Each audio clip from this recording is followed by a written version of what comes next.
were a lot of things that we just had to learn to do a little differently. She was not going to sit up.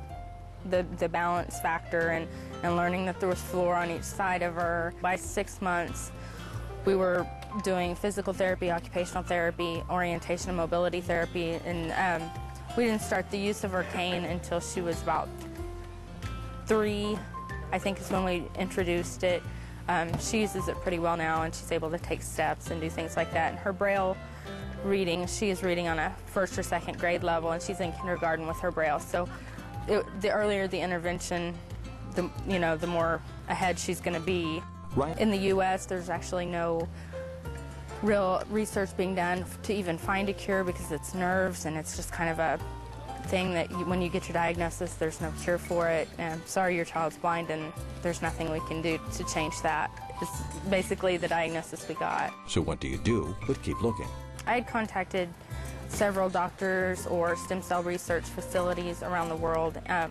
I knew that our only answer would ever be stem cells or something closely related. I came across the website. I read, several of the stories, spent nights up till 2 or 3 o'clock in the morning, looking into it and seeing how they would relate to Riley. July 4th was her first stem cell injection.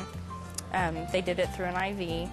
And 1 week later is when she started reacting to the pen light, and they had checked her every day since the day we arrived the exact same way, and she had never had any response. And on that day, when they shined the light in her eyes, she closed her eyes and turned away, and so they did it on the other side, and she had the same reaction in opposite directions. So we knew, and they did it a couple of times, and the doctors and I just kind of looked at each other and looked at her and looked back at each other, and it was just amazing. We were all kind of in shock to see some changes like that. I said, I'm going to show you a picture, but what I did was get up really close in her face and then moved back. So it was just briefly. Didn't breathe on her, didn't say anything, didn't let her feel me. I'm one of those, I need to know for sure that she sees what it is she's telling me or whatever. And I said, did you see that? And she said, yeah. And I said, well, what did you see? She said, I saw my mommy. And I was like, you did? What did you see? And she said, Mommy, you're beautiful. And I think I was in shock. It was the next morning when I woke up and I was bawling. I think it kind of took some time to sink. But it was amazing.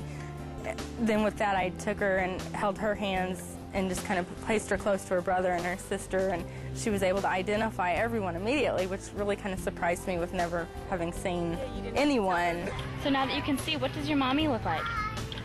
She's got lipstick. She's got lipstick? What color hair does she have? Brown. To know that not only does she have sight, but she's got the vision to go with it, being able to process what it is she's seeing, for the brain to be working with the eyes is a real significant thing for us because we weren't really sure how all of that was going to tie in.